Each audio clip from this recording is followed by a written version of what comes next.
यहाँ हम केमिस्ट्री के हाइड्रोकार्बन्स के कुछ और क्वेश्चन आंसर्स देख लेते हैं। पहला है what is the general formula of alkanes. तो एल्केन्स की जनरल फार्मूला क्या है? CnH2n+2। ये एल्केन्स की है। तो फिर साथ में एल्कीन्स के भी देख लेते हैं। एल्कीन्स के लिए जनरल फार्मूला है CnC2n। और एल्काइल के लिए भी देख लेते हैं। एल्काइंस के लिए इनके लिए CnH2n-2। ठीक है, ये जनरल फार्मूला है। फॉर एग्जांपल अगर हम एक एल्केन ले जो है C2H4 6, तो ये हो गए हमारे एक एल्केन। इनके लिए ले तो C2H4, ये हो गए एल्केन। यहाँ पर N=2 क्या है? N=2 है। और ये इनके लिए ले तो C2H2, ये हो गए एक एल्काइन। इनका नाम है इथेन, इनका नाम है इथिन और इनका नाम है इथाइन। सेकेंड क्वेश्चन है why alkanes are called saturated hydrocarbon. तो इन्हें सैचुरेटेड हाइड्रोकार्बन क्यों कहते हैं? क्योंकि इनमें जो नंबर ऑफ हाइड्रोजन्स है वो मैक्सिमम है। मतलब एक कार्बन जितने हाइड्रोजन से अटैच हो सकते हैं उतना अटैचमेंट यहाँ पर है। जैसे कि अगर मैं ये बना रहा हूँ तो ये देखिए एक एक कार्बन 4 बॉन्ड बना सकते हैं। एक एक बॉन्ड तो इनको खुद कार्बन से कार्बन चेन बनने में लग गए, बाकी सारे सिंगल बॉन्ड है और ये सब हाइड्रोजन से अटैच्ड है। तो मैक्सिमम कितने हाइड्रोजन अटैच हो सकते हैं एक गिवन नंबर ऑफ कार्बन्स के लिए? तो यहाँ पर है अगर n नंबर ऑफ कार्बन्स है तो हाइड्रोजन 2n+2 इतने हाइड्रोजन अटैच हो सकते हैं और ये पूरे ही इनमें अटैच्ड है, इसलिए इसे कहते हैं सैचुरेटेड हाइड्रोकार्बन। ये वर्ड सैचुरेशन मतलब ही है कि मैक्सिमम नंबर ऑफ हाइड्रोजन जो इनमें अटैच हो सकते हैं इतने कार्बन्स में वो सारे अटैच्ड है, तो इनमें इसलिए इन्हें सैचुरेशन कहते हैं। और ऐसे भी लिख सकते हैं कि because of single bonds, because of single bonds present and maximum number of hydrogen which can be attached to a given number of carbon. Okay, maximum number of hydrogen atoms that can be attached with given number of carbon atoms is present, are present, so it is called saturated hydrocarbon. Okay, अगर एक question आएंगे कि हमें alkene क्यों unsaturated कहते हैं, alkene या alkyne को क्यों अनसैचुरेटेड कहते हैं?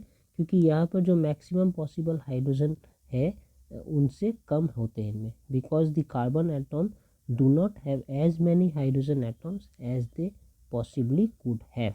Okay, so hydrogen atom is fewer than that of the alkane, so it is called unsaturated hydrocarbon. यहाँ देखते हैं why alkanes are also called paraffins. Alkanes को पैराफिन्स भी क्यों कहते हैं? पैराफिन्स का ये मतलब होता है कि वो इनरिएक्टिव होते हैं, इनरिएक्टिव,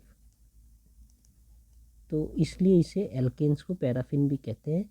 और पैराफिन इनरिएक्टिव होता है क्योंकि एल्केन भी इनरिएक्टिव है। इन जनरल जो एल्केन है वो हम कह सकते हैं कि एल्केन्स आर इनर्ट, जल्दी रिएक्ट नहीं करते किसी के साथ नॉर्मल टेम्परेचर पे, हाँ, एट रूम टेम्परेचर, वो इनर्ट है। अब इनका क्या कारण है, क्यों एल्केन इनर्ट्स होते हैं वो हम देखते हैं। तो एल्केन के इनर्ट होने के कुछ कारण हैं। नंबर 1 है कि नो अनशेयर्ड या कह सकते हैं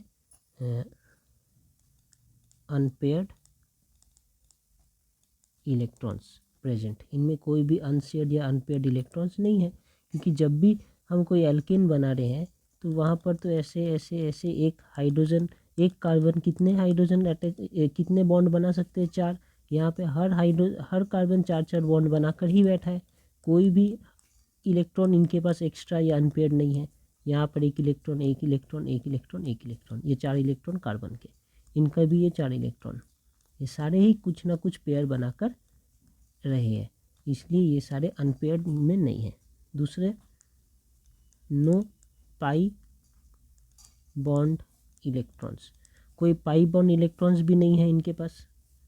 पाई बॉन्ड मतलब डबल बॉन्ड बनेंगे या ट्रिपल बॉन्ड बनेंगे तभी तो एक पाई बॉन्ड इलेक्ट्रॉन मुझे मिलेगा। एक सिग्मा बॉन्ड होता है और यहाँ पर दूसरा पाई, यहाँ पर दो पाई बॉन्ड है। यहाँ पर जब एक तो सिग्मा बॉन्ड है, एक सिग्मा बॉन्ड है, और बाकी दो जो है यहाँ पर पाई है, यहाँ पे बाकी एक जो है वो पाई है, पाई बॉन्ड है। तो पाई बॉन्ड के जो इलेक्ट्रॉन्स होते हैं वो लूज होते हैं, इसलिए वो रिएक्टिव होते हैं, जल्दी रिएक्शन कर सकते हैं। इनके पास ऐसा कुछ नहीं है। फिर थर्ड क्या है, नो इलेक्ट्रॉन डेफिशिएंट साइट, इनके पास कोई इलेक्ट्रॉन डेफिशिएंट साइट भी नहीं है कि जहाँ पर इलेक्ट्रॉन कम हो। मतलब अनपेयर्ड इलेक्ट्रॉन भी नहीं है, फ्री इलेक्ट्रॉन्स जो है ऐसे वो भी नहीं है, और इलेक्ट्रॉन डेफिशिएंट कुछ साइट हो वो भी नहीं है। मतलब ये पूरे ही बैलेंस है, पूरे ही स्टेबल है, ना ही कोई लूजली बाउंड इलेक्ट्रॉन है पाई इलेक्ट्रॉन की जैसा। और एक कारण होता है कि इनमें no atom with expandable octet, तो कोई भी एक्सपेंडेबल ऑक्टेट सपोर्ट करने वाले कोई भी एटम इनमें अटैच नहीं है हाइड्रोकार्बन ये एल्केन्स में। ये सारे रीज़न है क्यों हमारे एल्केन इनर्ट होते हैं रूम टेम्परेचर पे। इसलिए एल्केन को पैराफिन भी कहते हैं, और पैराफिन का मतलब है unreactive, so that's why alkanes are called paraffin. Fourth है, what are the important sources of alkane. तो एल्केन के नेचुरल इम्पोर्टेंट सोर्स क्या है, फॉसिल फ्यूल, फॉसिल फ्यूल्स। अब इन फॉसिल फ्यूल में क्या है हमारे पास, नेचुरल गैस है, और क्या है, पेट्रोलियम है। इस पेट्रोलियम में पेट्रोल, डीजल, पेट्रोल, केरोसिन सब कुछ आते हैं।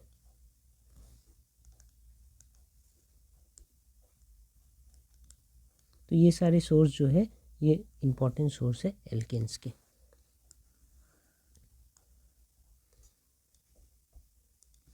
Y is methane called marsh gas और फायर डैम्प। मार्स का क्या मतलब होता है, मार्स को हम स्वैम्प भी कहते हैं।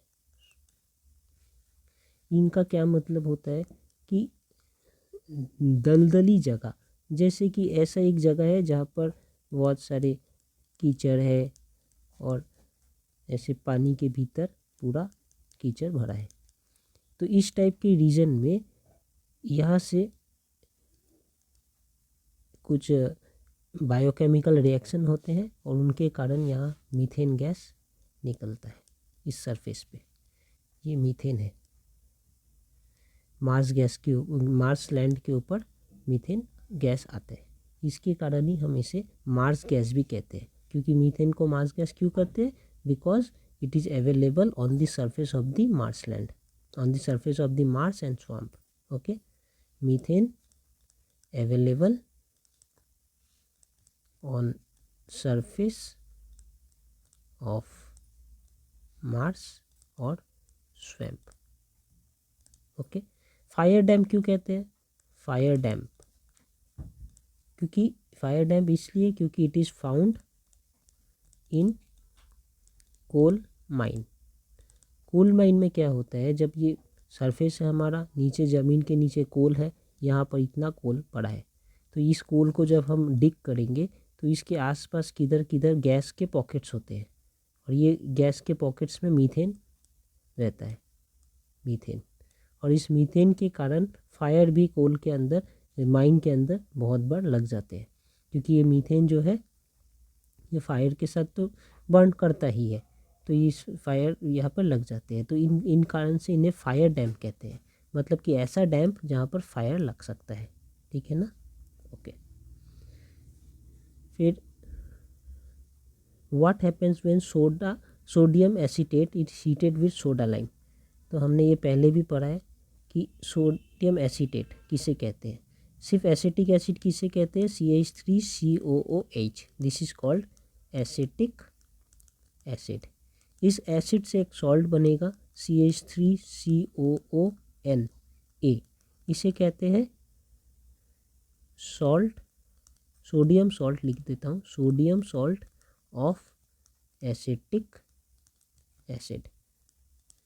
इनका ही नाम है सोडियम एसीटेट। अब इस सोडियम एसीटेट को मैं सोडा लाइम के साथ हीट करूँगा। सोडा लाइम में क्या है, ये है CaO और सोडियम हाइड्रोक्साइड। यहाँ पे लिखता हूँ सोडा लाइम, इनमें है कैल्शियम ऑक्साइड और सोडियम हाइड्रोक्साइड। इसे कहते हैं क्विक लाइम और इसे कहते हैं कॉस्टिक सोडा। क्विक लाइम, ये है कॉस्टिक सोडा। इसे एक साथ मिलाकर हीट करें तो ये रिएक्ट करेंगे जब, तो इसे हम कहते हैं डी कार्बो ऑक्सीलेशन प्रोसेस। यहाँ पर क्या हो रहा है, कार्बन डाइऑक्साइड निकल जा रहा है। Decarboxylation process means carbon dioxide, ये कार्बन डाइऑक्साइड है, ये निकल जाएंगे। तो इनके संग अगर ये रिएक्ट कर रहे हैं तो कार्बन डाइऑक्साइड निकलते हैं और एक हाइड्रोजन ऐड हो जाता है। ये हुआ प्लस, और क्या होगा, Na2CO3। अब देखिए हमारा रिएक्शन बैलेंस्ड है।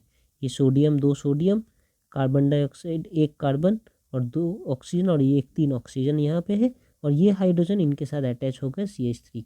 तो हमें क्या मिला, मीथेन मिला है, और यहाँ पर सोडियम कार्बोनेट मिला है। ये सोडियम कार्बोनेट इतना इम्पॉर्टेंट नहीं है, ये इम्पॉर्टेंट है मीथेन, हमें मीथेन मिला। तो इसे हीट करेंगे तो क्या मिलेगा, व्हाट हैपेंस, तो we will get methane and फिर साइड में Na2CO3। ओके, क्वेश्चन यहाँ पर ऐसे भी आते हैं कि जब NaOH को ही रिएक्ट करना है इनके साथ, तो हमने कैल्शियम ऑक्साइड या क्विक लाइम को क्यों लिया है, हमने सोडा लाइम को क्यों लिया है, सोडा लाइम की जगह हमने सिर्फ सोडियम हाइड्रोक्साइड को क्यों नहीं लिया। तो इनका कारण है कि सोडियम हाइड्रोक्साइड जो है वो बहुत ज़्यादा डीलिक्विसेंट है। डीलिक्विसेंट का ऐसा मतलब है कि अगर हम एक कंटेनर में सोडियम हाइड्रोक्साइड पाउडर है वो रखते हैं, तो ये सरफेस से एटमॉस्फेयर से वेपर एब्जॉर्ब कर लिक्विड में कन्वर्ट हो जाएंगे खुद से।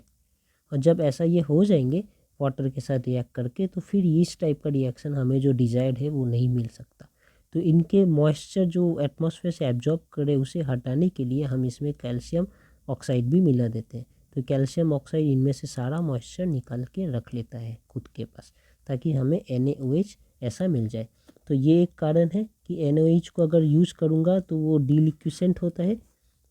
और दूसरा कारण है कि NaOH ग्लास को अटैक करता है, इट अटैक्स ग्लास।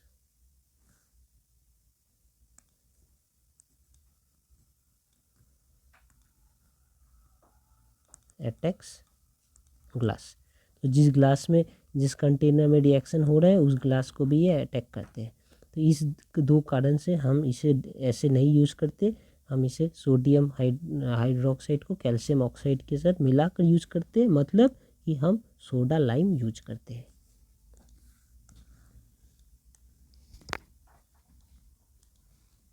यहाँ देखते हैं why soda lime a mixture of sodium hydroxide and calcium oxide is preferred to sodium hydroxide in decarboxylation of carboxylic acid. तो अभी हमने जो डिस्कस किया क्यों प्रेफर्ड होता है, एक रीज़न है नंबर 1 बिकॉज सोडा लाइम का नॉन डीलिक्विसेंट नेचर है, और नंबर 2 सोडा लाइम का क्या और नेचर है कि ये डज नॉट अटैक ग्लास के साथ इनका कोई रिएक्शन नहीं है। तो ये 2 रीज़न है क्यों हम लोग डीकार्बोक्सिलेशन के लिए सोडा लाइम यूज करते हैं और सोडियम हाइड्रोक्साइड नहीं यूज करते। फिर पूछ रहे हैं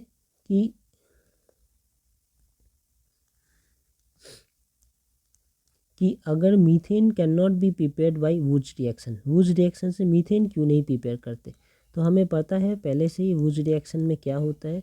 वुड्स रिएक्शन में एक एल्काइल हैलाइड होता है, जैसे मैं ले लेता हूँ यहाँ पर Br, ये क्या लिया मैंने, मिथाइल ब्रोमाइड। अभी एल्काइल हैलाइड को, दो एल्काइल हैलाइड के मॉलिक्यूल को ये जोड़ देंगे।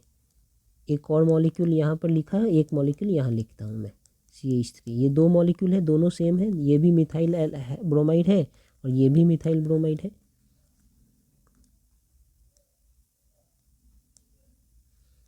दोनों मिथाइल ब्रोमाइड को हमने क्या किया, दो मॉलिक्यूल मिथाइल ब्रोमाइड के एक साथ कनेक्ट करेंगे ऐसे, ये हटाकर। तो हमारा सोडियम इनको और इनको हटा देगा और 2NaBr तो बन रहा है, साथ में CH3 और CH3 ये दोनों मिलकर बनेंगे। तो आप देखिए जब हम 1 कार्बन वाले एल्काइल हैलाइड यूज किए हैं तो हमें 2 कार्बन वाले एल्केन मिल रहे हैं। फिर जब मैं 2 कार्बन वाला एल्काइल हैलाइड यूज करूँगा, ये इस साइड क्या है, ये एल्काइल हैलाइड है और ये क्या है, एल्केन है। तो मुझे जब 2 कार्बन वाला यूज करूँगा तो मुझे 4 कार्बन वाले एल्केन मिलेंगे। जब मैं 3 कार्बन का एल्काइल हैलाइड यूज करूँगा तो 6 कार्बन के एल्केन मिलेंगे। तो ऐसे हमें ये मिल रहा है। अब यहाँ पर मीथेन क्या है, मीथेन है CH4। अब मैं क्या हाफ कार्बन वाला यूज करूँ ताकि मुझे उनका डबल 1 कार्बन वाला मिले, ये पॉसिबल नहीं है। इसलिए कुछ भी हो लेकिन हम मीथेन तो नहीं बना सकते वुड्स रिएक्शन से, ये एक रीज़न है। और एक बहुत इंपॉर्टेंट पॉइंट यहाँ पर रह गया कि ड्राई ईथर यूज होता है, ड्राई ईथर जिसे हम एनहाइड्रस ईथर भी कहते हैं, एनहाइड्रस ईथर। बहुत बार इथरल सॉल्यूशन भी ऐसे लिखते हैं, एनहाइड्रस इथरल सॉल्यूशन। इनका क्या काम है, ये सबसे पहले एनहाइड्रस मतलब कि ये ड्राई है, फ्री ऑफ मॉइस्चर है। Anhydrous means it is dry and free of moisture. ठीक है, ऐसे रखने से क्या होगा, so that Na does not react with water, क्योंकि सोडियम वाटर के साथ बहुत विग्रसली रिएक्ट करता है। हमें यहाँ पर सोडियम चाहिए ताकि मैं इस रिएक्शन को एग्जीक्यूट कर सकूँ, लेकिन अगर वाटर मिल गया सोडियम को तो बहुत विग्रस रिएक्शन हो जाएगा। इसलिए जो मीडियम है उससे सबसे पहले तो ड्राई होना चाहिए विदाउट एनी मॉइस्चर। दूसरी बात, इस ईथर में ईथर क्या है, एक नॉन पोलर सॉल्वेंट है, नॉन पोलर सॉल्वेंट। तो इस ईथर में क्या डिजॉल्व हो जाएगा, हमारा सोडियम भी डिजॉल्व हो सकता है एंड ये एल्काइल हैलाइड जो है, एल्काइल हैलाइड जो भी एल्काइल हैलाइड यूज़ करेंगे वो भी इस ईथर में डिजॉल्व हो जाएंगे। तो ये जब दोनों डिजॉल्व हो जाएंगे तो एक अच्छा रिएक्शन का मीडियम बन जाएगा, फिर उसमें रिएक्शन होंगे। तो इसलिए हम वाटर की जगह ड्राई ईथर यूज़ करते हैं। ड्राई ईथर मतलब ऐसा मत समझिए पाउडर है, ड्राई ईथर मतलब इसमें मॉइस्चर नहीं है, हाइड्रो और वाटर का कुछ भी पोर्शन नहीं है इसमें, इसलिए ड्राई ईथर है।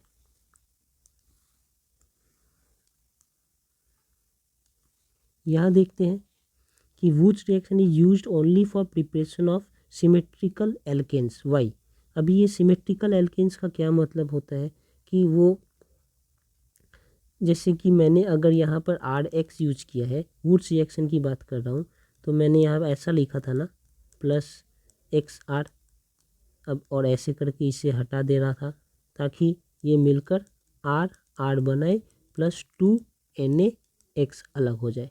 ये R क्या है, CH3, यहाँ पर CH3 अगर है तो ये CH3 बन रहा है एक साथ, ये अगर RCH3CH2 है और यहाँ पर CH2CH3 सेम, तो ये क्या बनेगा, CH2 और CH2CH3। ठीक है ना, इसे सिमेट्रिकल कह रहे हैं, मतलब कि यहाँ जो था मिलाकर ऐसे बना रहे हैं हम सिमेट्रिकल। असिमेट्रिकल कैसे हो जाएंगे, जैसे मैं अगर ये बनाऊँ CH2 और यहाँ पर CH3, तो ये इसे तो मैं तोड़कर दो अलग अलग सिमेट्रिकल हिस्से में नहीं बता सकता। इसे जैसे मैं लिख सकता हूँ कि ये यहाँ से कटकर सिमेट्रिकल हो जाता है, ये यहाँ से कटकर सिमेट्रिकल। अब इसे कहाँ से काट सकता हूँ? नहीं। तो इस टाइप के जो एल्केन्स है ये अनसिमेट्रिकल एल्केन्स है। एल्केन्स कहने का बस ये मतलब है कि जितने भी इवन कार्बन वाले एल्केन्स है, इवन कार्बन एल्केन्स, वो सिमेट्रिकल है,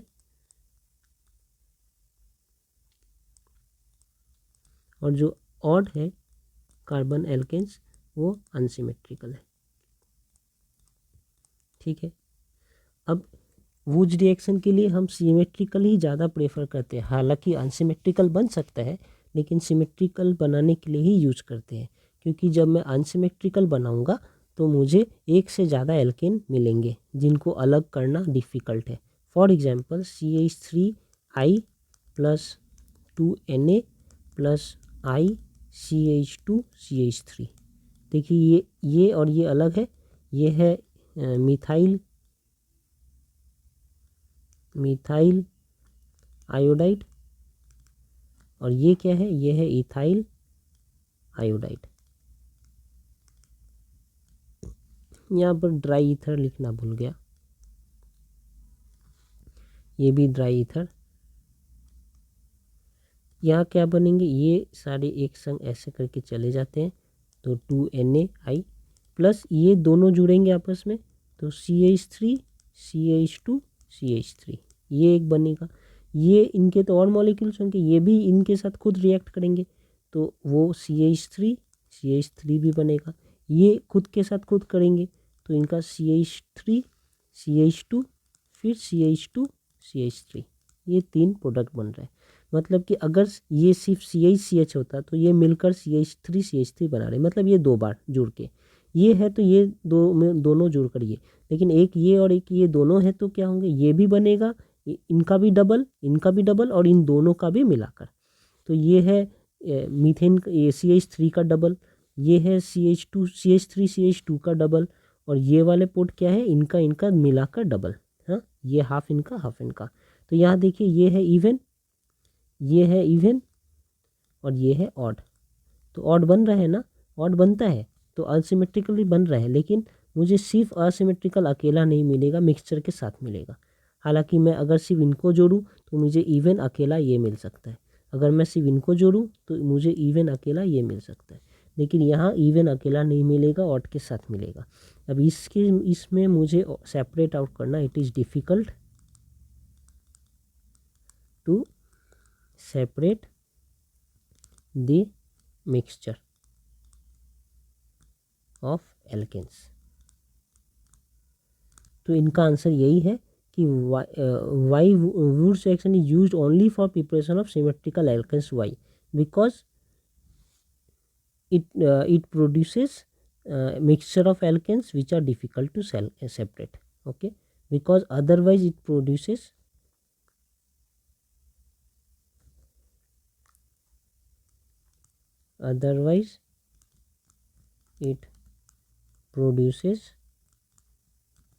mixture of alkanes, of different alkanes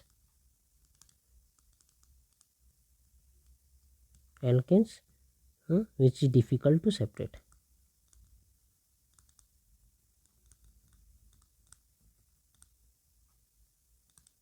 okay, separate, इसलिए हम ऐसा नहीं करते।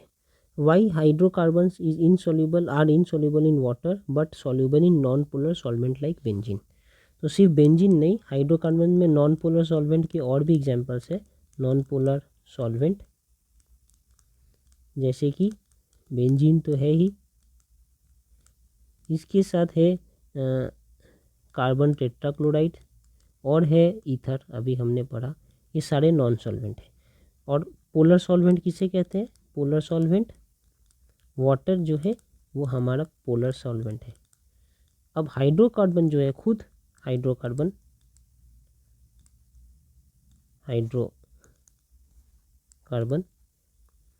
वो खुद में ही नॉन पोलर होते हैं, नॉन पोलर। और एक कंसेप्ट है सॉल्यूशन का कि लाइक डिजॉल्व्स लाइक। तो जो पोलर होते हैं वो पोलर में डिजॉल्व होते हैं और जो नॉन पोलर वो नॉन पोलर में डिजॉल्व होते हैं। तो हाइड्रोकार्बन खुद नॉन पोलर है, इसलिए वो नॉन पोलर में डिजॉल्व होंगे। जो भी पोलर सॉल्यूट होंगे वो पोलर सॉल्यूट में डिजॉल्व होंगे। तो इनका रीज़न यही है बिकॉज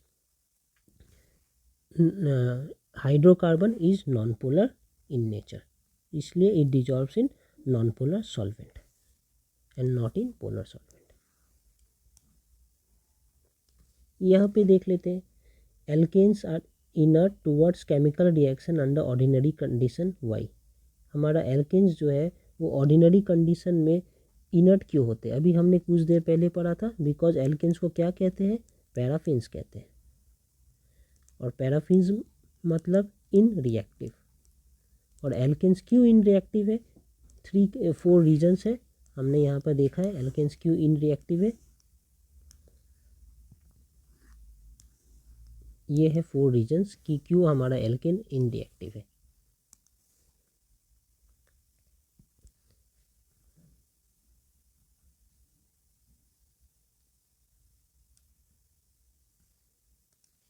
तो इन रीजन्स को हम यहाँ पर नोट कर लेंगे कि यही रीजन्स है क्यों हमारे एल्केन्स इन रिएक्टिव है।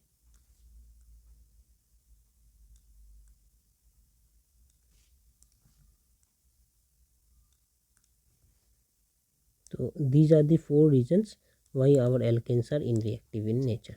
तो ये इसलिए एल्केन्स नॉर्मल ऑर्डिनरी कंडीशन में इन रिएक्टिव है, और जब भी हम टेम्परेचर हाई करेंगे रूम टेम्परेचर से तब एल्केन्स रिएक्शन स्टार्ट कर देते हैं। So these are the reasons why alkanes are in reactive, और इसलिए इसे इनर्ट भी कहते हैं। Increase in boiling point is much more in moving from alkane having odd number of carbon atoms to higher alkanes than in moving from alkanes having even number of carbon atoms to higher alkanes। क्या कहने का मतलब है कि अगर मैं odd number of carbon हमारे पास है, एल्केन है, at odd number of carbon atom वाले एल्केन है। क्या एग्जांपल है? ऑड है, और ऑड से ऊपर जब जाऊंगा तो इवन आएगा, और अगर मैं इवन में हूँ और इवन से मैं ऊपर जाऊँ तो ऑड आएगा। फॉर एग्जांपल यहाँ पर ऑड का ले लेता हूँ मैं C3H8, और इसके ऊपर जब जाते हैं तो C4H10। और यहाँ पर लेता हूँ कि ये इवन में ही है C4H10, और इससे ऊपर जाऊंगा तो C5H12। तो ये ऊपर जा रहा हूँ। जब मैं ऑड से ऊपर जाऊंगा तो जितना मेल्टिंग पॉइंट क्या है, increase in the melting point की बात करते हैं कि जब मैं ऑड से इवन में जा रहा हूँ तो जो मेल्टिंग पॉइंट का इंक्रीज है वो ज़्यादा है।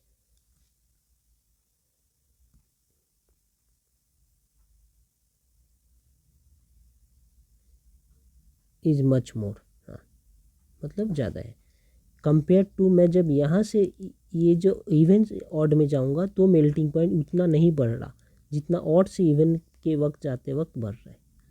ठीक है, सिर्फ डिफरेंस की बात कर रहा हूँ। मैं एक ऑड से इवन में गया तो जो मेल्टिंग पॉइंट बढ़ रहा है, जब मैं इवन से ऑड में जा रहा हूँ तो इतना मेल्टिंग पॉइंट उतना नहीं बढ़ रहा। यहाँ पर मान लीजिए जब मैं 3 से 4 में गया, हमारा मेल्टिंग पॉइंट, कहने के लिए सिर्फ बता रहा हूँ कि मान लीजिए हमारा मेल्टिंग पॉइंट 2 डिग्री से बढ़ गया।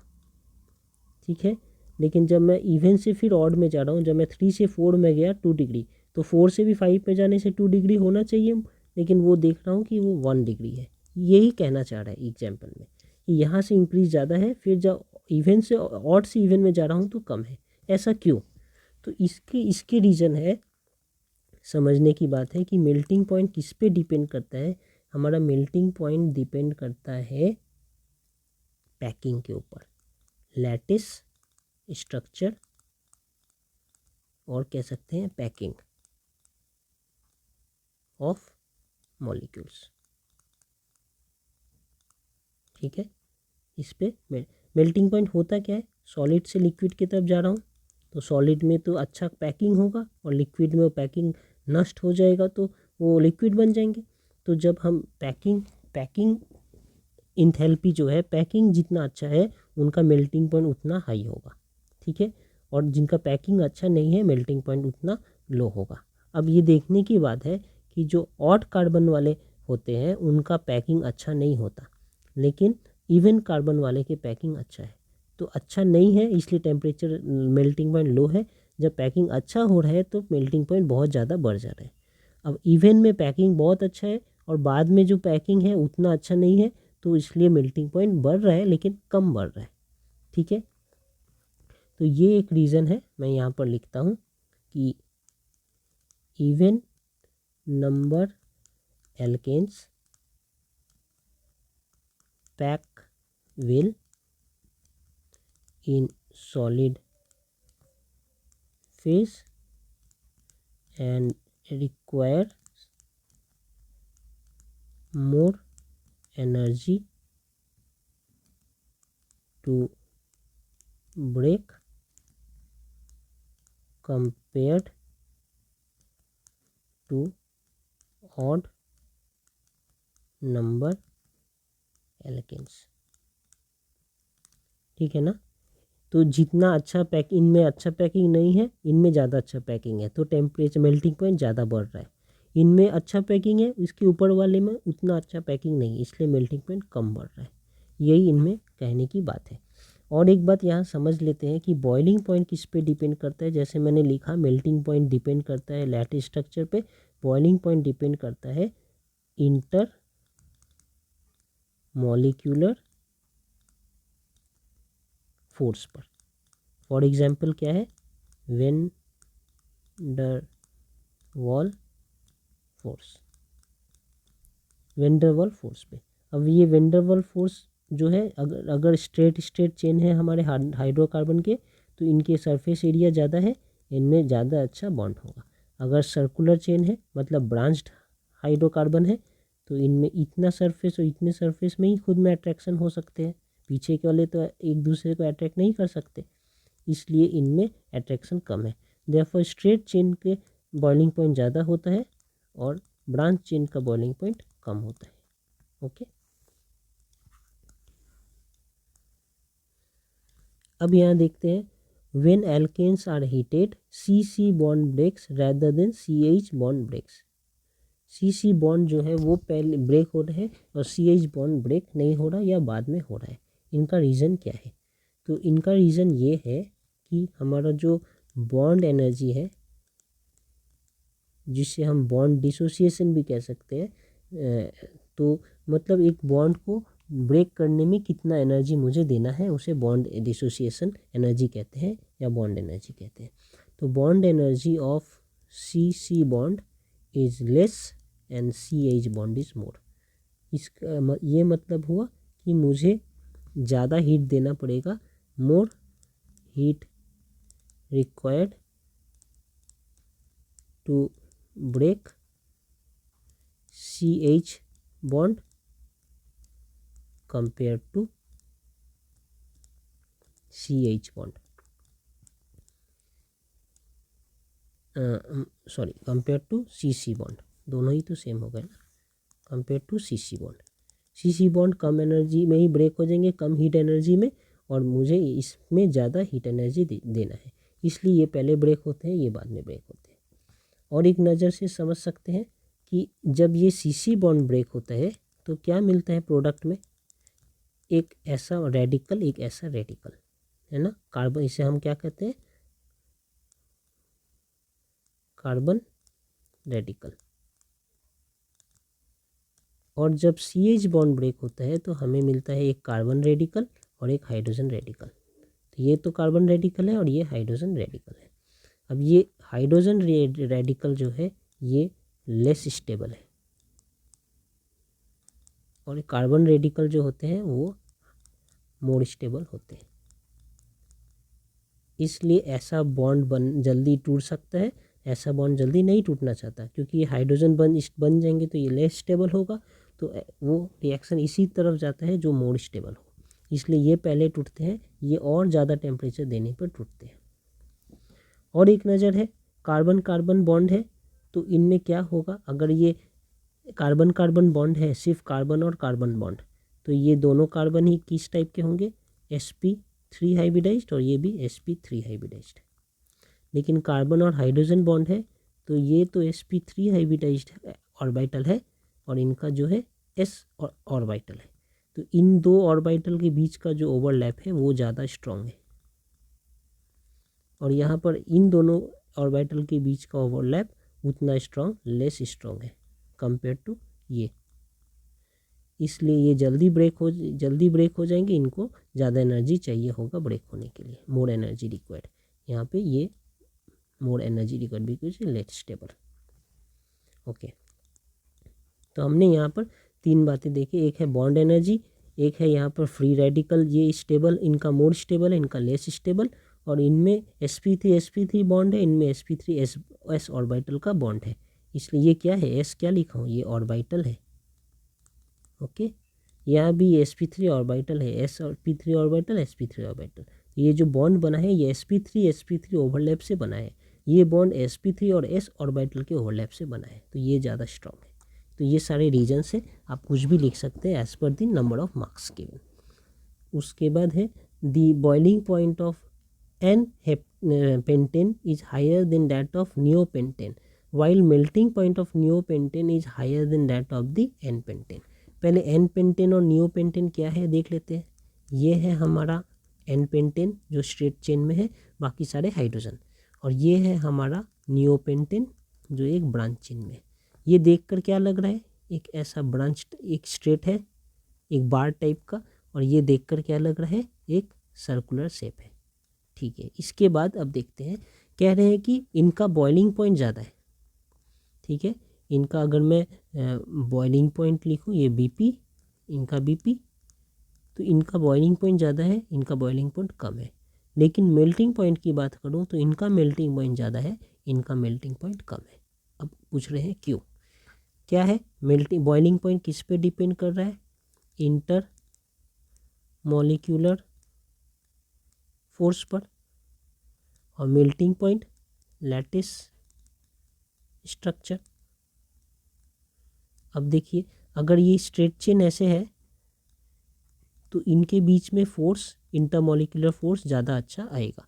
ये सर्कल है तो इनके बीच में इंटरमॉलिक्यूलर फोर्स अच्छा नहीं आएगा, वैन डर वाल्स फोर्स की मैं बात कर रहा हूँ। तो इस कारण से इनका बॉइलिंग पॉइंट है जो ज़्यादा है, इनका बॉइलिंग पॉइंट कम है।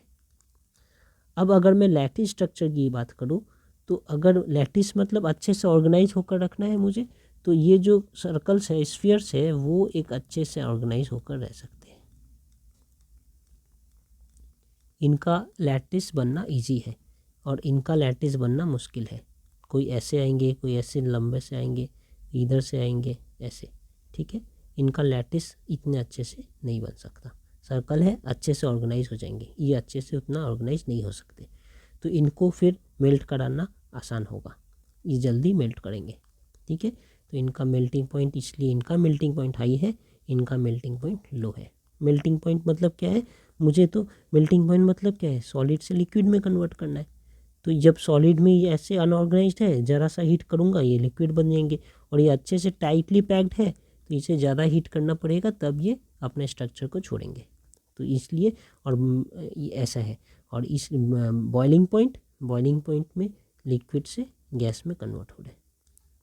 यहाँ पर जितना अट्रैक्शन अगर छूट जाएगा मॉलिक्यूल का तो वो गैस बन के उड़ जाएंगे इधर उधर, मतलब मूव करेंगे। ओके, अब यहाँ देखते हैं 15, state with balance equation what happens when a mixture of sodium acetate and soda lime is heated and the product is treated with excess of chlorine in presence of bright sunlight। यहाँ तो दो बात हो गई है। State with balance equation what happens when a mixture of sodium acetate with soda lime is heated। तो sodium acetate, ये शायद दूसरी तीसरी बार ये क्वेश्चन आ रहा है। सोडियम एसीटेट CH3COONA, ये है हमारा सोडियम एसीटेट। इसे सोडा लाइम के साथ हीट करेंगे। सोडा लाइम में सोडियम हाइड्रोक्साइड है और कैल्शियम ऑक्साइड है जिसे ऐसे रखकर हीट करते हैं। इन्हें हीट करने से क्या होगा, ये डी कार्बोक्सिलेशन मेथड है, डी प्रोसेस है, डी कार्बोक्सिलेशन प्रोसेस क्या चीज़ का, फॉर प्रिपरेशन ऑफ एल्केन। इससे हम क्या प्रिपेयर करते हैं, process for alkane preparation, alkane का प्रिपरेशन होता है इनसे। तो ये क्या होंगे, ये पूरे चीज़ निकल कर चले जाएंगे और ये हाइड्रोजन जो है वो अटैच हो जाएगा इनके साथ। तो CH3H मतलब ये होगा मीथेन, मीथेन बना। और साथ में क्या बना, ये NaO और ये COO सब मिलकर 2NaCO3, सॉरी 2NoCO3 नहीं, बिल्कुल गलत, Na2CO3 ये बने। ठीक है, तो ये इक्वेशन बैलेंस्ड है। सोडा लाइम हमने क्यों यूज़ किया है वो इनके पहले ही हमने डिस्कस किया है। सोडा लाइम क्यों यूज़ कर रहे हैं, क्योंकि सिर्फ अगर मैं सोडियम हाइड्रोक्साइड यूज करूँगा तो ये एटमॉस्फेयर से मॉइस्चर एब्जॉर्ब कर लिक्विड फॉर्म में कन्वर्ट हो जाएंगे और फिर हमें डिजायर्ड रिजल्ट नहीं मिलेगा। तो इनके मॉइस्चर को फ्री रखने के लिए हम कैल्शियम हाइड्रोक्साइड यूज करते हैं, सॉरी कैल्शियम ऑक्साइड यूज करते हैं। और mixture of sodium hydroxide and calcium oxide को ही सोडा लाइम कहते हैं। ठीक है, ये बात हमने समझ लिया। अब क्या कर रहे हैं कि जो प्रोडक्ट है, product is heated with access of chlorine in presence of bright sunlight. ये दोनों वर्ड का इंपॉर्टेंस है, एक्सेस ऑफ क्लोरीन और ब्राइट सनलाइट। देखिए अगर हमारे पास मीथेन है और इसे ऐसे लिखते हैं अच्छे से कि हमारे पास मीथेन है ऐसा, सॉरी हाइड्रोजन, ये हमारे पास मीथेन है और इस मीथेन को अगर मैं क्लोरीन के साथ रिएक्ट करूँगा इन प्रेजेंस ऑफ ब्राइट सनलाइट तो क्या होगा। अगर नॉर्मल क्लोरीन है और सनलाइट है तो इसे हैलोजिनेशन कहते हैं इस प्रोसेस को। ये कौन सा हैलोजिनेशन प्रोसेस है, फ्री रेडिकल सब्स्टिट्यूशन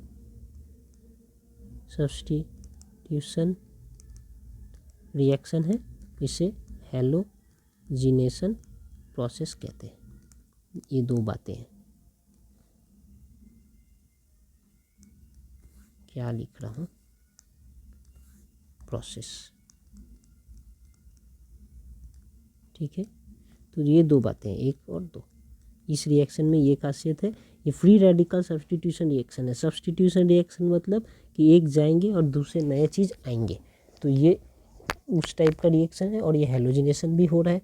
कैसे, ये सनलाइट का काम ही है इस क्लोरीन को ऐसे करके एक क्लोरीन और एक क्लोरीन रेडिकल में कन्वर्ट करना। These are called chlorine radicals.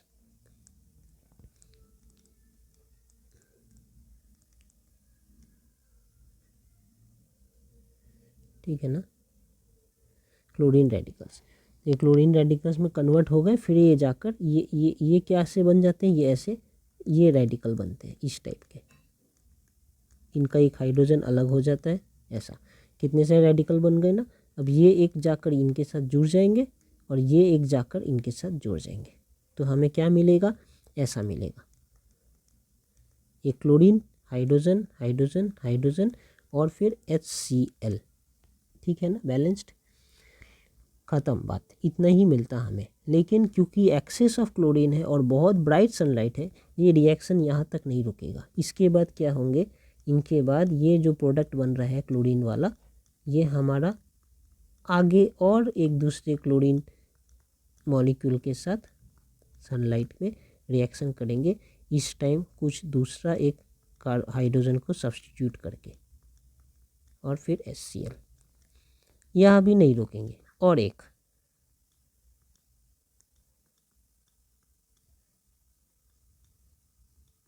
ये मिलकर क्या बनेंगे, ClCl मिलाकर फिर ये सनलाइट का के लिए मैं दिखा रहा हूँ H और म्यू, मतलब ये एनर्जी है सनलाइट का। यहाँ पर जाकर ये एक हाइड्रोजन इधर, क्लोरीन क्लोरीन क्लोरीन और HCl, और एक बचा है, उसने क्या दोष किया है, तो इसे hydrogen, chlorine chlorine chlorine plus Cl and Cl, इसे अब क्या कर रहे हैं, पूरा हमने क्लोरीन में कन्वर्ट कर दिया। तो हमें ये क्या मिला, इसे कहते हैं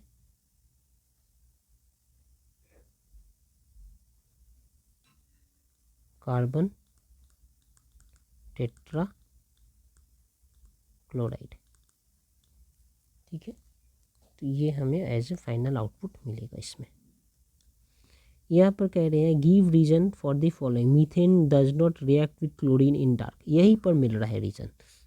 यहाँ ये था मीथेन, ये मीथेन क्लोरीन के साथ रिएक्ट तो कर रहा है लेकिन सनलाइट में रिएक्ट कर रहा है। ये सनलाइट है HMO, सनलाइट में रिएक्ट कर रहा है, डार्क में रिएक्ट नहीं कर रहा।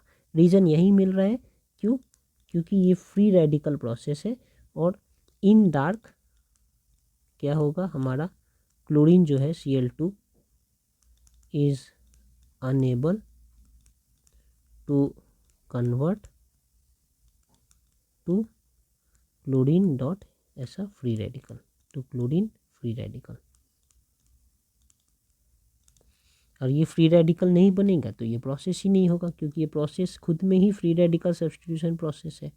ओके,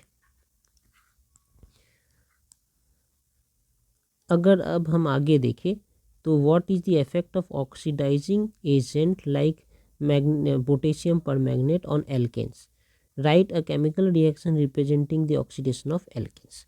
ठीक है, तो इनका आंसर है 17 का कि एल्केन्स जो है इन जनरल ऑक्सीडाइज नहीं होते हैं। ठीक है, तो लिखता हूँ alkanes in general resist oxidation. पूछ रहे हैं ना क्या इफेक्ट होता है KMnO4 का ऑन एल्केन, तो in general alkane in general resist oxidation. ठीक है, but alkanes having tertiary hydrogen atom can be oxidized to corresponding alcohol by potassium permanganate.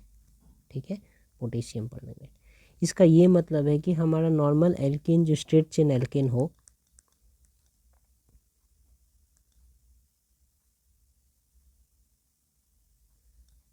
ये स्ट्रेट चेन एल्केन ये ऑक्सीडाइज नहीं होते। ठीक है, डज नॉट अंडरगो ऑक्सीडेशन। ये कोई भी ऑक्सीडाइजिंग एजेंट मैं यूज़ करूँ, चाहे ये ऑक्सीडाइजेशन एजेंट यूज़ करूँ या कुछ और, ये ऑक्सीडाइज नहीं होंगे जनरल। ठीक है, कितने हाइड्रोजन हैं यहाँ पर, ऑब्वियसली 1 2 3 4 5 6 7 8 9 10 हाइड्रोजन है। ठीक है, ये ऑक्सीडाइज नहीं होते, यहाँ पर ये कह दिया मैंने पहले। दूसरा लाइन में ये लिख रहा हूँ, लेकिन अगर टर्शियरी हाइड्रोजन एटम हो, अब टर्शियरी हाइड्रोजन एटम क्या होता है, उसके लिए तो मुझे टर्शियरी कार्बन चाहिए। देखिए ये और ये हाइड्रोजन, यहाँ कितने थे 1 2 3 4 कार्बन, यहाँ भी है 1 2 3 4 कार्बन, इनमें है 3 हाइड्रोजन, यहाँ पे 3, यहाँ पर 3, टोटल 9 और एक ये 10 और यहाँ भी 10। तो ये इनके आइसोमर्स है कह सकता हूँ। लेकिन यहाँ पर क्या है, इस कार्बन पर अगर मैं थोड़ा गौर करूँ तो ये कार्बन कौन से कार्बन है, ये कार्बन टर्शियरी कार्बन है या 3 डिग्री कार्बन है। क्यों, क्योंकि ये कार्बन 1 2 3 3 कार्बन के साथ अटैच्ड है, तो ये टर्शियरी कार्बन। अगर इधर भी कार्बन होता तो ये 4 डिग्री कार्बन हो जाते। ठीक है, ये कितना डिग्री कार्बन है अगर किसी ने पूछा, तो ये 1 डिग्री है, क्योंकि एक से अटैच्ड है, ये 1 डिग्री है, ये 1 डिग्री है। तो अगर टर्शियरी कार्बन है 3 डिग्री कार्बन है और उनके साथ जो हाइड्रोजन डायरेक्टली अटैच्ड है वो फिर 3 डिग्री हाइड्रोजन होंगे, इसे हम टर्शियरी हाइड्रोजन कहते हैं, टर्शियरी हाइड्रोजन।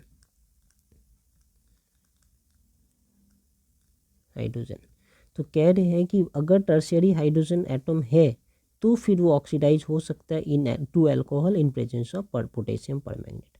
तो हमारा ऐसा चीज़ जो है वो पोटेशियम परमैंगनेट के प्रेजेंस में कि पोटेशियम परमैंगनेट के प्रेजेंस में ऐसे लिखते हैं हम उसे, ऑक्सीजन ऑक्सीडाइज हो जाता है और बनता है अल्कोहल। तो ये H के जगह OH आ जाएंगे और बाकी सब कुछ सेम CH3 CH3 CH3। तो इन्होंने कहा है right a chemical reaction representing chemical oxidation of alkane. तो ये है वो केमिकल रिएक्शन जिसे केमिकल ऑक्सीडेशन ऑफ एल्केन हो रहा है इन प्रेजेंस ऑफ पोटेशियम परमैंगनेट।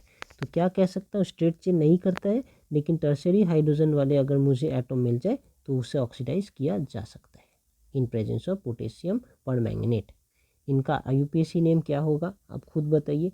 अगर मैं इसे 1 2 और 3 लेबल कर दूं तो ये है 2 मिथाइल, 2 में एक मिथाइल ग्रुप लगा है ना, 2 मिथाइल और उसके बाद 3 कार्बन चेन, तो प्रोपेन 2 ऑल, ठीक है, 2 पे एक OL। ये इनका क्या है, ये है 2 मिथाइल प्रोपेन, ठीक है। तो ऐसे ये कंडीशन है। फिर बोल रहे हैं what is the function of iodic acid in the iodisation of alkane. ये एक अच्छा काम है। हमें पता है रिएक्टिविटी, जब भी मैं हेलोजिनेशन ऑफ एल्केन की बात करूं, हेलोजिनेशन ऑफ एल्केन, तो हमने यहाँ देखा है कि ये किस टाइप के रिएक्शन है, कुछ देर पहले ही पढ़ा था, फ्री रेडिकल सब्स्टिट्यूशन।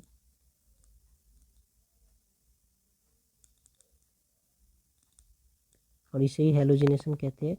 और ये कि इनका रिएक्टिविटी कैसा है कि क्लोरीन के साथ सबसे ज़्यादा रिएक्टिव, फिर क्लोरीन, फिर ब्रोमीन और फिर आयोडीन।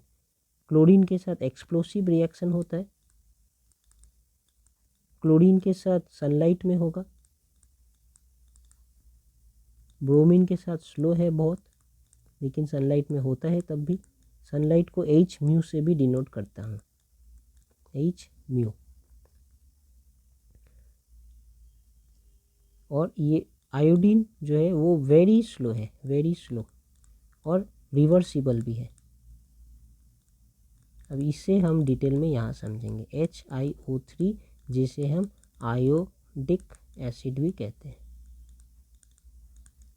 आयोडिक एसिड, ठीक है। अब ये कैसे हो रहा है देखते हैं। CH4 आयोडीन के साथ रिएक्शन कर कर एक रिवर्सिबल रिएक्शन बनता है, मतलब अप डाउन दोनों एरो रहेंगे बोथ साइड में, CH3I और एक HI। तो इतना स्लो है रिएक्शन, ऐसे बनकर ऐसे आ रहा है और फिर इनसे बनकर ऐसे जा रहा है। ये एक रिवर्सिबल रिएक्शन एक इक्विलिब्रियम में जाकर रुक गया, जहाँ पर जितने मॉलिक्यूल्स को इनके साथ रिएक्ट करके ये बनना था उन्होंने वो बन गए। अब कोई नए मॉलिक्यूल्स इधर नहीं जा रहे, या एक डायनामिक इक्विलिब्रियम है, जितना इस साइड रिएक्शन चल रहा है उतना ही इस साइड भी रिएक्शन चल रहा है। तो हमारा ये रिएक्शन और ये रिएक्शन एक साथ चल रहे हैं, फाइनली ऐसे एक जगह पे आके रुके हैं जहाँ पर ये भी है, ये भी है, ये भी है, ये भी है। मुझे इसको आगे बढ़ाना है, गाड़ी को यहाँ से यहाँ लेकर आना है।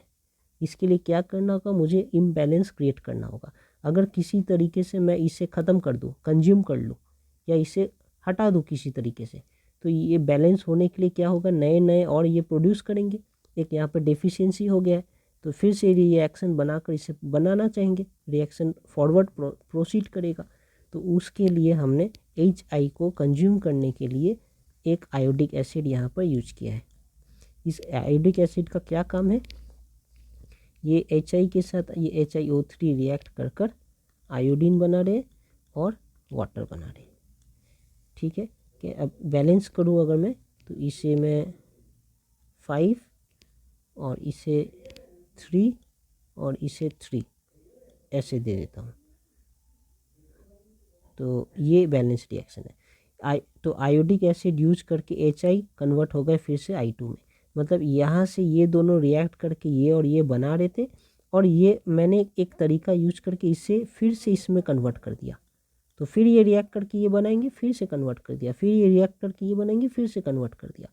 तो ये हमारा रिएक्शन क्या है, अल्टीमेटली एक फॉरवर्ड डायरेक्शन में प्रोसीड कर रहा है, यहाँ से यहाँ के बीच में।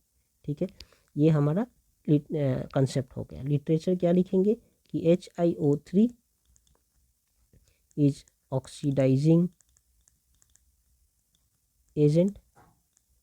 ऑब्वियस सी बात है, ये ऑक्सीडाइज कर रहा है, किसे, इसे ऑक्सीडाइज कर रहा है। हाइड्रोजन हटाना मतलब ही ऑक्सीडाइजेशन करना, तो एक ऑक्सीडाइजिंग एजेंट एंड ऑक्सीडाइजेज और कंज्यूम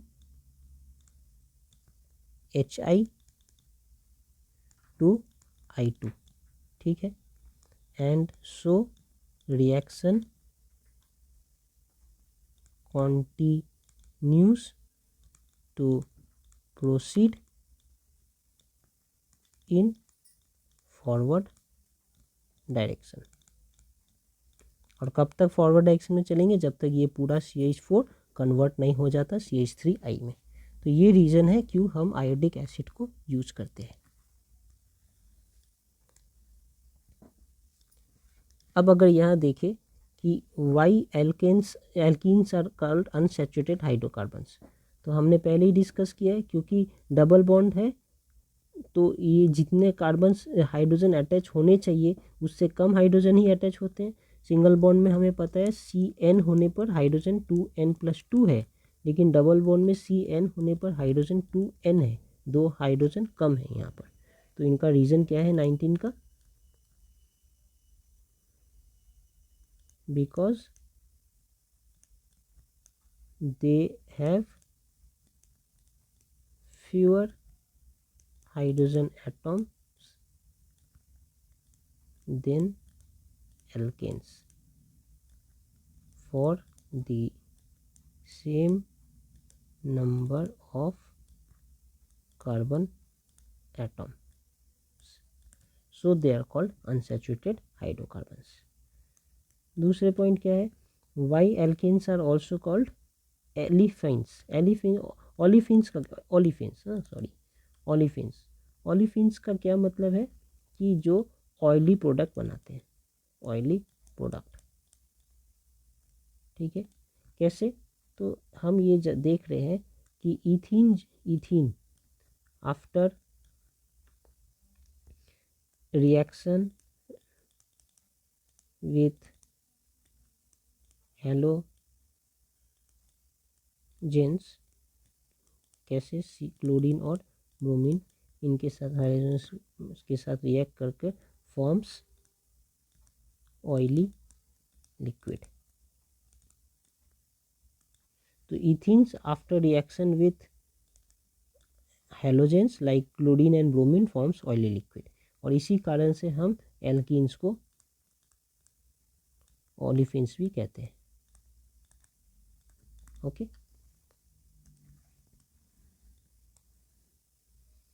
यह अगर देखें कि व्हाट इज बायस रिएजेंट, हमने पहले भी देखा है। बायस रिएजेंट क्या होता है, ये है cold dilute slightly alkaline solution of potassium permanganate.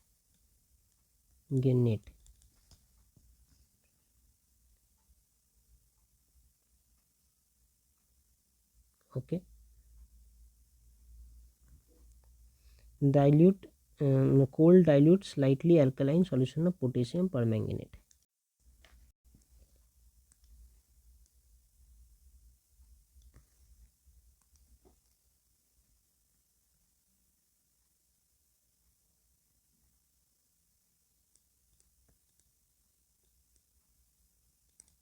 Okay, dilute cold dilute slightly alkaline solution of potassium permanganate को हम बायस रिएजेंट भी कहते हैं, और इनका यूज किस में होता है, it is used for test for presence of unsaturated hydrocarbon. Unsaturated hydrocarbon है कि नहीं, मैंने एक बीकर में बायस रिएजेंट ले लिया है। रिएजेंट, इनका कलर क्या है, पर्पल इनिशियली। इसमें अगर मैंने एक सैंपल डाला है जिस सैंपल में सिंगल बॉन्ड है तो कोई भी कलर चेंज नहीं होगा, ये पर्पल के पर्पल रहेंगे। लेकिन अगर डबल बॉन्ड या ट्रिपल बॉन्ड वाले कंपाउंड सैंपल में है, मतलब एल्कीन या एल्काइन है, तो कलर चेंज हो जाते हैं, ये कलरलेस हो जाएंगे और नीचे में प्रेसिपिटेट के फॉर्म में कुछ आएंगे। तो इनका कलर जो है वो डिस्चार्ज हो जाता है विथ ब्राउन प्रेसिपिटेट। ये ब्राउन प्रेसिपिटेट किस चीज़ का है, मैंगनीज डाइऑक्साइड। मैंगनीज डाइऑक्साइड ये क्या है, मैंगनीज डाइऑक्साइड। तो ये होते हैं बायस रिएजेंट के पूरे कंसेप्ट। फिर देखता हूँ 22। यहाँ कह रहे हैं कि arrange the following in increasing order of their reactivity with alkenes. तो एल्कीन्स में ये इन्हें हम कहते हैं हैलोजन एसिड। ठीक है, हैलोजन एसिड, हैलोजन एसिड, ये अलग अलग हैलोजन एसिड है। तो एल्कीन में जैसे मैं अगर लूँ CH3 CH double bond CH2, तो ये ऐसे HX ले लेता हूँ, H जहाँ पर X स्टैंड्स फॉर, जहाँ ऐसा लिखा है ना फ्लोरीन, क्लोरीन, ब्रोमीन, और फ्लोरीन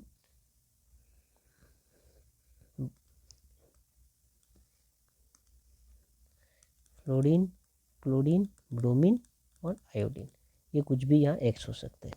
तो ये रिएक्शन करके मार्कोव निकोव रूल को फॉलो करते हैं। मार्कोव निकोव रूल, इस रूल के अकॉर्डिंग क्या है, एडेंडम के जो नेगेटिव पार्ट है ये पॉजिटिव पार्ट है। एडेंडम के नेगेटिव पार्ट उस कार्बन से जाकर जुड़ेंगे जिस कार्बन में लेस नंबर ऑफ या लीस्ट नंबर ऑफ हाइड्रोजन है। तो पहले ये डबल बॉन्ड है, ये टूटकर सिंगल बॉन्ड बनते हैं। तो CH3 एक CH एक लेग बाहर, और ये सिंगल बॉन्ड CH2 एक लेग बाहर। क्या हुआ, इस डबल बॉन्ड टूटकर एक एक सिंगल बॉन्ड यहाँ पर ऐसे निकल आए। अब ये X जो है negative part of the addendum है। एज पर मार्कोव निकोव रूल इसे उस कार्बन के साथ जुड़ना है जिनमें हाइड्रोजन सबसे लीस्ट है। तो इसे और इसे अगर देखें तो किस में है, इसमें 1 हाइड्रोजन, इसमें 2 हाइड्रोजन। तो ये से 1 वाले के साथ ये X जुड़ जाएंगे और ये वाले के साथ ये H जुड़ जाएंगे। ये हमारा प्रोडक्ट होगा एज पर मार्कोव निकोव रूल। अब हम ये देख रहे हैं कि किनका रिएक्टिविटी ज़्यादा है। तो ये देखिए, जो भी इनमें से ये HX जो मैं बना रहा हूँ ना, मतलब HI हो सकता है, HBr हो सकता है, HCl हो सकता है और HF हो सकता है। तो इनमें से जो ज़्यादा स्ट्रांगली बॉन्डेड है, जो ज़्यादा स्टेबल है, उनका रिएक्टिविटी कम होगा। तो ये ज़्यादा स्टेबल है, इनका बॉन्ड जो है बहुत ज़्यादा स्ट्रांग है। इनका बॉन्ड थोड़ा वीक है, इनका और वीक है, इनका सबसे वीक है। जो सबसे वीक है वो सबसे अनस्टेबल है, और वो सबसे ज़्यादा रिएक्टिव है, वो फट से टूट कर रिएक्ट करके ऐसा बना देंगे। तो रिएक्टिविटी इस टाइप से चलता है। ओके, तो आपको ये याद रखना है कि जब एल्कीन हेलो एसिड के संग रिएक्ट करेंगे तो उनका मार्कोव निकोव रूल के अकॉर्डिंग ये काम करते हैं। मार्कोव निकोव रूल के अकॉर्डिंग, प्लस इनका रिएक्टिविटी ऐसे है कि पहले ये, फिर HCl और फिर HF। ठीक है, और वही जब एल्केन्स हेलोजिनेशन हो रहा है, एल्केन्स का मतलब H2 के साथ रिएक्ट कर रहा है, तो वो उनमें हेलोजिनेशन होता है और वो उनमें अलग अलग है। ये X तो फ्लोरीन हो सकता है, क्लोरीन हो सकता है, ब्रोमीन हो सकता है या आयोडीन हो सकता है। तो इनमें हमने देखा है फ्लोरीन में विगरस रिएक्शन है, क्लोरीन में सनलाइट के साथ, ब्रोमीन में भी स्लो सनलाइट के साथ, और आयोडीन बिल्कुल स्लो है। तो उनका रिएक्टिविटी इस टाइप से है। हमें कंफ्यूज नहीं होना है, एक एल्केन का हेलोजन के साथ है और एक एल्कीन का हाइड्रोजन एसिड के साथ है, दोनों ही उल्टा है। ये फ्लोरीन है, क्लोरीन, ब्रोमीन, आयोडीन, और ये फिर आयोडीन, ब्रोमीन, क्लोरीन और फ्लोरीन, इस टाइप से। ओके, और देख लेते हैं। What happens when ethyl alcohol is heated at 443 kelvin in excess of concentrated sulphuric acid. Ethyl alcohol पहले बना लेते हैं। ये हमारा इथाइल अल्कोहल है,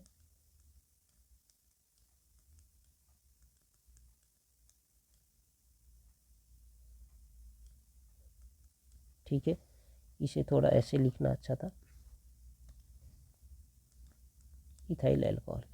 अब इस इथाइल अल्कोहल को अगर मैं कॉन्सेंट्रेटेड H2SO4 के साथ हीट करूँगा तो इस प्रोसेस को कहते हैं डी हाइड्रेशन। क्या कहते हैं, मैं यहाँ लिख देता हूँ, एसिडिक डिहाइड्रेशन ऑफ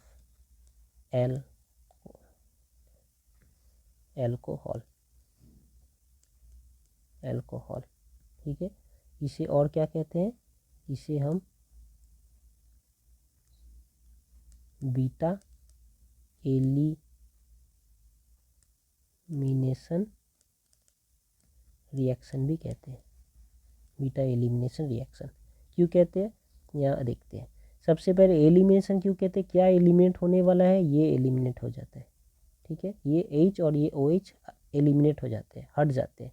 ये पूरा हट जाएंगे तो क्या बनेगा, ये बॉन्ड यहाँ मिलकर डबल बॉन्ड बना लेंगे, तो ये ऐसे C, डबल बॉन्ड C, और बाकी जो जैसे थे वैसे ही रहेंगे। यहाँ H, यहाँ H, यहाँ H, यहाँ H, तो ये यहाँ से एलिमिनेट होकर ऐसे बन गए हैं।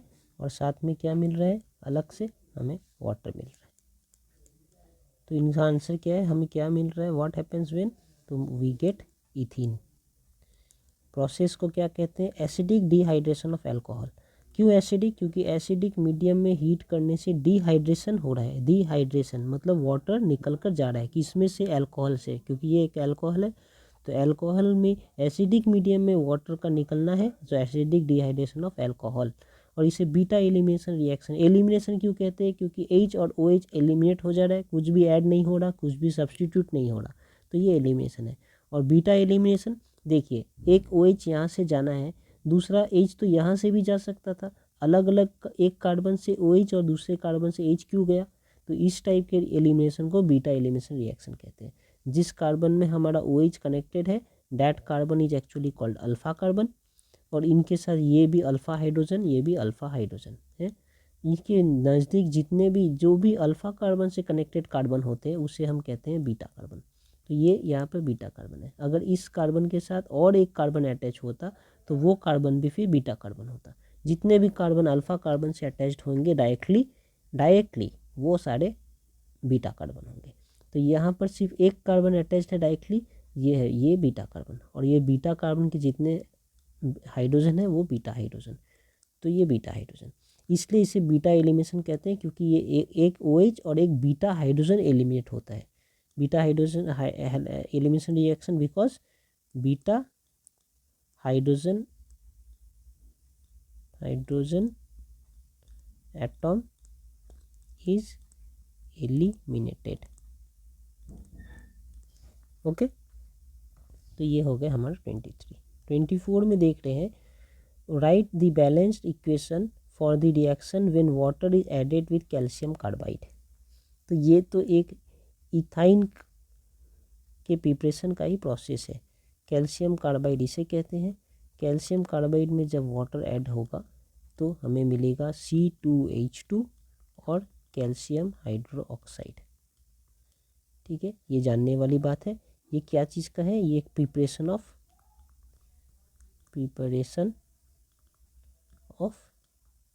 एल्काइंस का एक मेथड है, जहाँ पर हम कौन सा एल्काइन प्रिपेयर कर रही है, नीडलेस टू से ये इथाइन है। इथाइन हमने प्रिपेयर किया, ये calcium carbide reacts with water to give this. इसे अगर बैलेंस करें तो यहाँ 2 और ये 2, यहाँ पर 2 ये होंगे। अब आप देखिए ये बैलेंस्ड है, so this is our answer.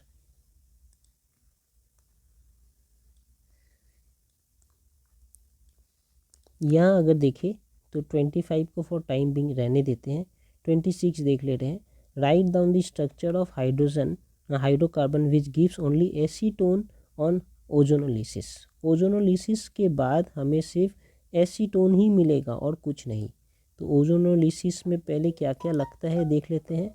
वहाँ पर जिंक वाटर चाहिए होता है और ऑब्वियसली हमें O3 तो चाहिए ही। और यहाँ पर एक कंपाउंड होगा जो मुझे पूछ रहा है ये क्या कंपाउंड है, यहाँ पर हाइड्रोकार्बन बताऊंगा, लेकिन बनना चाहिए यहाँ पर ओनली एसीटोन। एसीटोन पहले बना लेते हैं कैसा दिखता है।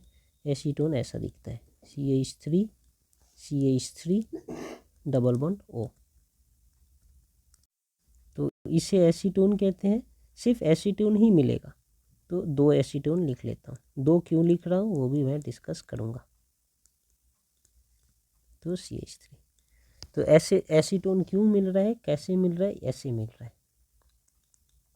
यहाँ C, यहाँ C, यहाँ CH3 और यहाँ पर भी CH3 और CH3। कैसे मैंने बनाया, ये कंपाउंड होंगे हाइड्रोकार्बन कंपाउंड होंगे तभी मुझे ये मिलता है। होना क्या है कि इधर डबल बॉन्ड ऐसे, ये तो एक एल्कीन है, ये भी तो सबको पता है ये एक टाइप ऑफ एल्कीन है, डबल बॉन्ड इनमें। तो डबल बॉन्ड होने के बाद यहाँ 2 लेग इनका इस कार्बन का बचा है, इस कार्बन के 2 लेग बचा है। यहाँ पर कुछ भी हो सकता है, यहाँ पर एक एल्काइल ग्रुप भी हो सकता है, यहाँ पर हाइड्रोजन भी हो सकता है। ठीक है, एक ले लेता हूँ कि एल्काइल ग्रुप है R1, ये है R2, ये है R3 और ये है R4। दूसरे एग्जाम्पल क्या ले सकता हूँ, ऐसा कि ना इधर में तो R1 R2 है लेकिन इधर में R3 के बाद हाइड्रोजन है, और नहीं ये भी नहीं चाहिए। इधर में तो ये हाइड्रोजन ही है दोनों, और इधर में हमारा R2 और R1 है ना, ऐसा भी नहीं चाहिए। तो ऐसे हो सकता है यहाँ R3 है, यहाँ हाइड्रोजन और यहाँ भी हाइड्रोजन और यहाँ पर R1। ठीक है, और एक क्या हो सकता है, सारे कॉम्बिनेशन ही देख लेते हैं। और एक हो सकता है ऐसा, यहाँ पर भी हाइड्रोजन, यहाँ पर भी हाइड्रोजन, यहाँ पर भी हाइड्रोजन और यहाँ पर R1। और एक हो सकता है कि सारे ही हाइड्रोजन हो, अब तो कुछ नहीं बचा। तो इतने सारे, ये सब क्या है, एल्कीन्स है। अब ये कॉमन प्रोडक्ट है बीच में, जिंक वाटर और O3। ठीक है, अब देखिए काम कैसा करता है। 3 ऑक्सीजन है, मुझे ये जिंक वाटर के प्रेजेंस में इसे रिएक्ट कराना है ओजोनोलिसिस में। तो यहाँ से ये ब्रेक, ठीक है, एक यहाँ पर O, एक यहाँ पर O और एक O जिंक के साथ चला जाएंगे। तो ये ऐसे अगर मैं लिखूँ तो ऐसे लिख सकता हूँ क्या, R1 R2 double bond O plus O C R3 R4 और प्लस जिंक ऑक्साइड। देखिए 3 O यूज हो गया ना, एक यहाँ पे, एक यहाँ पर और एक यहाँ पर। ऐसे हमने 3 O को यूज कर लिया है। फिर अगर ये इस टाइप का कंपाउंड मुझे मिले तो यहाँ पर फिर ब्रेक, यहाँ एक O, यहाँ एक O, बीच के ये सारे तो सेम रहेंगे, मैं बार बार नहीं लिखूँगा तो इसलिए यहाँ पर कॉपी कर लेता हूँ।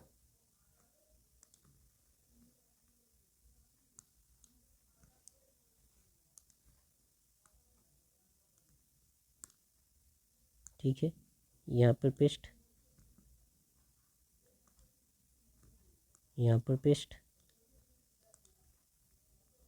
यहाँ पर भी पेस्ट।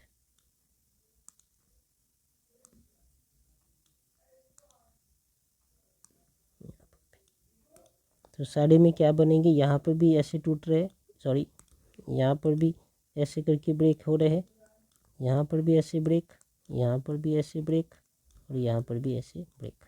अब देखिए इसे कैसे लिख सकता हूँ मैं, R1 R2 C double bond O plus O, यहाँ पर R3 और यहाँ पर H और ये फिर जिंक ऑक्साइड। यहाँ क्या लिख सकता हूँ, C double bond O plus O double bond C, यहाँ H और यहाँ पर R1 और R2 और साथ में तो जिंक ऑक्साइड है ही। इनमें क्या बनेगा, C double bond O plus O double bond C, यहाँ पर R3, ये H सॉरी, यहाँ पर R1 और यहाँ पर H, साथ में जिंक ऑक्साइड तो है।